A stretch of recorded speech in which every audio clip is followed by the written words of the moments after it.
नमस्ते दोस्तों, मैं हूं Gautam, prime medical and biology academy से। तो आज हमारा दूसरा लेक्चर है। पिछली क्लास में हमने सेल को समझा था। आज हम उसी सेल को एक स्टेप आगे लेके जा रहे हैं। जैसे अगर सेल बॉडी की बेसिक यूनिट है तो एक सिंपल सा सवाल है मेरा आप लोगों से, क्या एक सेल अकेला पूरी बॉडी को चला सकता है? कॉमन सेंस है, नहीं। और बायोलॉजी में इसी जवाब का नाम है टिश्यू। क्योंकि बायोलॉजी जो होती है वो अलग अलग चैप्टर्स का कलेक्शन नहीं होती है। बायोलॉजी एक फ्लो होता है। सेल से टिश्यू बनता है, टिश्यू से ऑर्गन, और ऑर्गन से ऑर्गन सिस्टम। ध्यान से सुनिए आप सब, ये डेफिनेशन सिंपल है और बिल्कुल सही है। जब सेम टाइप के सेल्स मिलकर एक स्पेसिफिक फंक्शन परफॉर्म करते हैं तो उस ग्रुप को हम टिश्यू कहते हैं। इस डेफिनेशन में ना कुछ एक्स्ट्रा है ना ही कुछ गलत है। ऐसा करते हैं, हम एक एग्जांपल लेते हैं। जैसे एक ईंट से घर नहीं बनता, लेकिन जब बहुत सारी ईंटें एक ही स्ट्रक्चर में जोड़ी जाती हैं तो वो एक दीवार बन जाती है, वॉल बन जाती है। बिल्कुल वैसे ही एक सेल अकेला कुछ खास काम नहीं कर पाता, लेकिन सेल्स को जब ऑर्गेनाइज्ड करते हैं, जब वो ऑर्गेनाइज होकर ग्रुप बनाते हैं तो वो एक डेफिनिट काम करते हैं, एक तरीके का काम परफॉर्म करते हैं सारे ही मिलकर। और इसी ऑर्गेनाइज्ड ग्रुप ऑफ सेल को हम कहते हैं टिश्यू। चलो एक काम करता हूँ, आपको एक और एग्जांपल से समझाने की कोशिश करता हूँ मैं इस चीज़ को। जैसे कि आप ब्लड को ही ले लो। ब्लड एक सिंगल सेल नहीं होता है। ब्लड के अंदर होते हैं red blood cells, white blood cells और प्लेटलेट्स। यह सब अलग अलग टाइप्स के सेल हैं। जब यह सेल्स मिलकर ऑक्सीजन ट्रांसपोर्ट करते हैं, इन्फेक्शन से लड़ते हैं और ब्लीडिंग को कंट्रोल करते हैं, तो मिलकर यह एक टिश्यू की तरह काम करते हैं। इसलिए ब्लड को हम कनेक्टिव टिश्यू में रखा जाता है, मतलब हम उसको कनेक्टिव टिश्यू मानते हैं, क्योंकि इसमें डिफरेंट टाइप ऑफ सेल्स होती हैं, है ना। तो वो सारे ही कनेक्ट होकर एक निश्चित काम को कर रहे होते हैं, है ना। हम बॉडी में बेसिक तौर पर, ह्यूमन बॉडी में 4 टाइप्स के टिश्यू होते हैं। अब वैसे इनका नाम याद करना तो अभी आपको ज़रूरी नहीं है, आप नाम बाद में याद करना, पहले उनके काम को समझना ज़रूरी है। जैसे कि आपने सुना होगा, पहला टिश्यू जो है एपिथेलियल टिश्यू। तो एपिथेलियल टिश्यू का काम क्या होता है?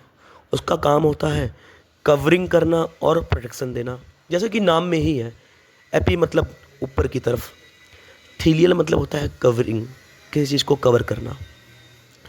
जैसे कि आपके घर में नॉन स्टिकी पैन होता है, उसके ऊपर एक नॉन स्टिकी लेयर लगाई गई होती है ताकि उस पर कोई चीज़ चिपक ना पाए, सॉरी।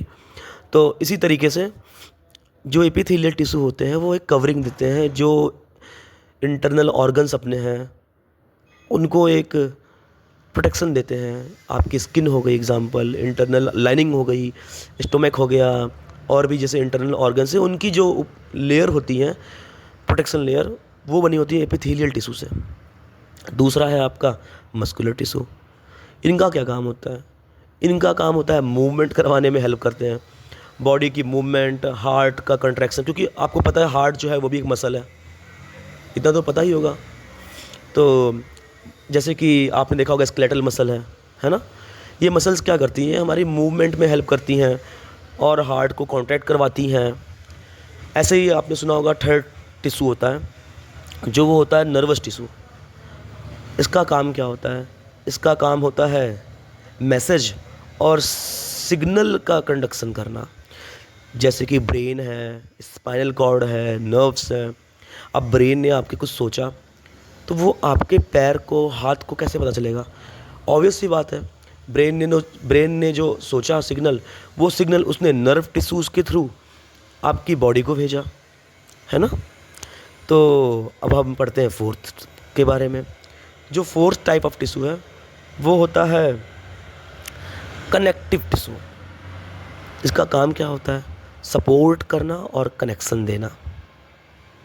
जैसे आपने सुना होगा ब्लड, बोन, कार्टिलेज और लिगामेंट, ये चारों किस में आते हैं?